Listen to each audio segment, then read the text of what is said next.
Değerli izleyicilerimiz, Almanya'daki durumu hükümet sözcüsü açık bir şekilde ifade etti ve Almanya'da hiç bu kadar durum kritik olmamıştı dedi. Bildiğiniz üzere koronavirüs Avrupa'yı adeta esir almış vaziyette.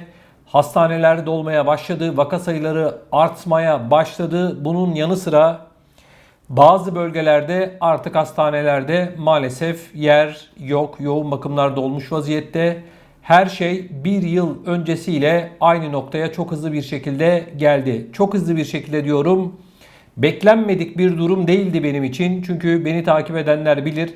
Defalarca anlattık. Alınan tedbirlerin pek çoğunun işe yaramayacağını ifade etmeye çalıştık.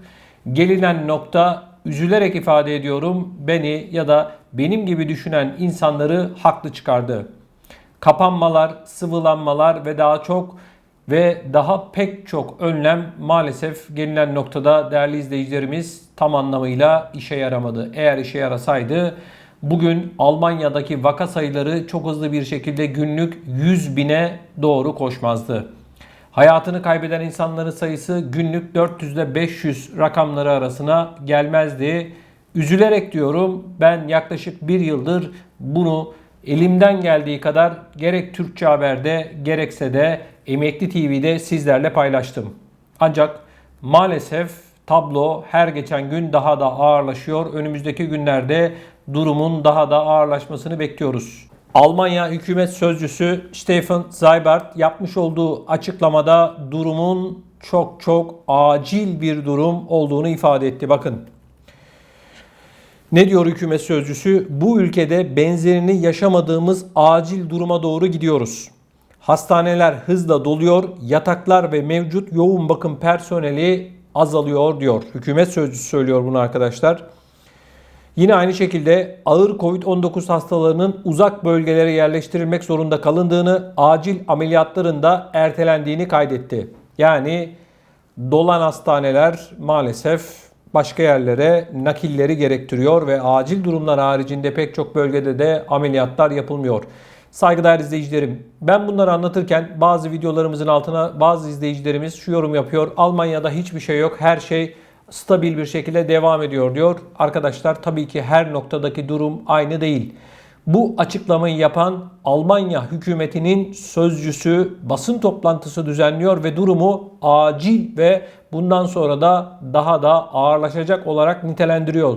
Yani gelinen nokta hiç de iç açıcı değil. Devam ediyoruz. Hastanelerin kapasitelerinin sınırına geldiği Türingen Eyaleti'nin Sağlık Bakanı eyalet meclisinde 14 hastanın ülkenin kuzeyindeki eyaletlere nakledileceğini söyledi. Başka hastaların da bunları takip edeceğini belirten Sağlık Bakanı, umarım Hamburg, Bremen, Aşağı Saksonya eyaletindeki hastaneler gelecekte de bu hastaları da kabul etme durumunda kalmayı sürdürürler. Yani dua ediyor bu eyaletlerde hastaneler dolmasın. Yine yapılan açıklamada sadece Covid-19 hastalarının değil, başka hastaların da yoğun bakımda bulunan başka hastaların da diğer eyaletlere gönderildiği ifade ediliyor. Değerli izleyicilerim, Almanya başta olmak üzere Avrupa'nın pek çok noktasından bizi izleyen saygıdeğer izleyicilerimize şunu söylemek istiyorum. Dünya gerçekten aslında bilinen bir çarkın içerisine dahil edildi. Biz buradan defalarca söyledik. Yeni bir dünya düzeni kurulmaya çalışılıyor. İnsanların alışkanlıkları, birikimleri, ekonomik anlamdaki birikimleri yok ediliyor. İnsanlar bundan 2 yıl önceyi artık hasretle arıyor. Alınan tüm tedbirlere rağmen maalesef tablo ağırlaşıyor. Benim merak ettiğim bir diğer önemli konu ise şu arkadaşlar. Sayın Profesör Doktor Uğur Şahin, BioNTech firmasının sahibi, aşıyı bulan bir bilim insanı. Şimdi Almanya özelinde değil, tüm Avrupa özelinde baktığımızda her yerde vaka sayıları artıyor, adeta patlama yapmış vaziyette. Peki çok kısa bir süre öncesine kadar basının karşısına geçip açıklamalar yapan Sayın Şahin şu anda nerede? Artan vaka sayılarıyla ilgili ne düşünüyor? Çok merak ediyorum. Yani bu tablo yine hükümet sözcülerinin ifade ettiği gibi daha da ağırlaşacak. Peki bu kadar sıvılamaya rağmen gelinen noktada neden böyle bir ağır tabloyla karşı karşıyayız? Bunun cevabını verecek olan kişiler bir siyasetçiler, iki bu bilim insanları. Ben bunları anlatırken sakın beni sıvı karşıtlığı yapıyor gibi algılamayın. Hekiminize danışın, doktorunuza danışın, o ne diyorsa onu yapın. Herkesin kendi karar vermesi gereken bir durum. Şimdi durumu anlatıyorum. Her geçen gün ağırlaşıyor. Bugün itibariyle Almanya'daki vaka sayıları 70 bini geçiyorsa, hayatını kaybeden insanların sayısı 400-500 civarında seyrediyorsa, ben de bir sıradan vatandaş olarak, bırakın gazeteciliği, sıradan bir vatandaş olarak soruyorum. Ey Uğur Şahin, ey Özlem Türeci, siz bugüne kadar çıkıp sıvılarla ilgili defalarca açıklama yaptınız. Şu kadar koruyor, şu kadar oldu, bu kadar oldu vesaire oldu. İnsanlar size güveniyor, güvendiler, gittiler bu sıvılarını vurdurdular. Almanya'da 25 milyon kişi vurdurmadı ama.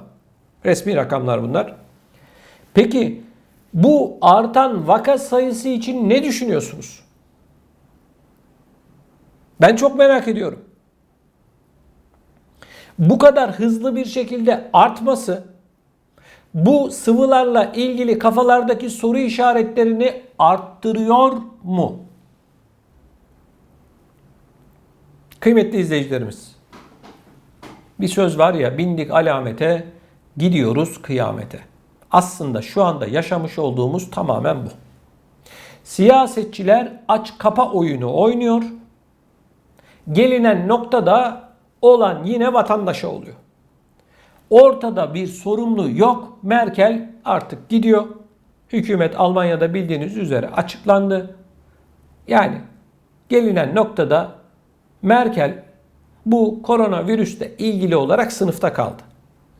Merkel'in Almanya'ya büyük katkıları olmuş mudur? Evet olmuştur. Ama son 2 yıl içerisinde Merkel gerçekten sınıfta kaldı. Benden de kırmızı kart gördü. Şöyle ki, Almanya'da sel baskını oldu. Yaralar sarılamadı.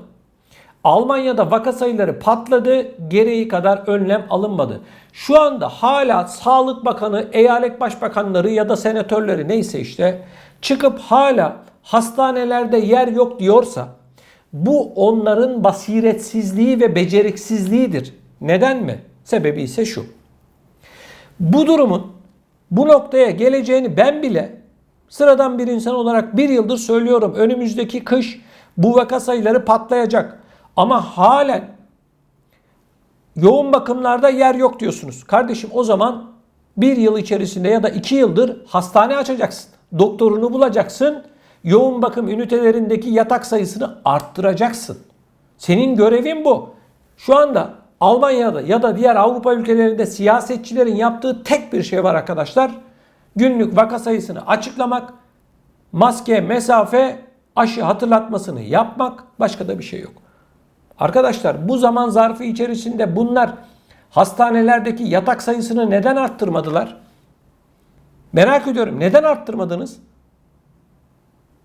Bu koronavirüsün bu noktaya geleceğini bilmiyor muydunuz? Bütün istihbarat örgütleri size çalışmıyor mu?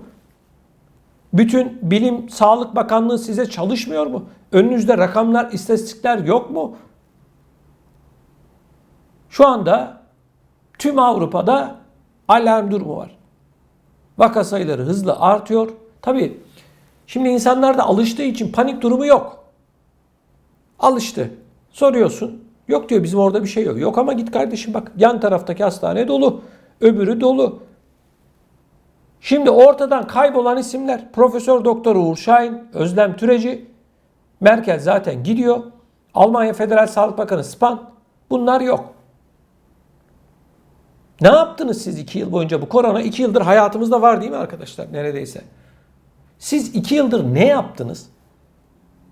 Çok merak ediyorum. Yaptıklarınız işe yaradı mı? Kapanmalar, alınan tedbirler, onlar bunlar ne işe yaradı? Vatandaş ekonomik olarak dibe vurdu. Verilen yardımlar yeterli mi arkadaşlar? Her yerde Almanya'da Aldi'sinden Tuturevesine bilmem Lidl'ından marketinden oradan buraya kadar aklınıza neresi gelirse fiyatlar en az %20 oranında arttı. Bu artışa rağmen siz vatandaşa yapmış olduğunuz sosyal yardımlarda kaç paralık artış yaptınız? Almanya'da geçen ay enflasyon %4,5 olarak açıklandı. Siz vatandaşa 4 kuruş bile vermediniz fazladan. Sadece işletmesi olanlara geçen yılki cirolarının %70'i oranında bir korona yardım yapıldı. Peki emekliye ne kadar yaptınız? İşçiye ne kadar yaptınız? Memura ne kadar yaptınız? Sıfır. Ev hanımına ne kadar yaptınız? Sıfır. Çocuk yardımı ne kadar? Sıfır. Sıfır. Sıfır. Sıfır. Sonra da çıkıp diyorlar ki bizim kontrolümüz altında. Hele bir de arkadaşlar Almanya Federal Sağlık Bakanı şimdi gidiyor artık.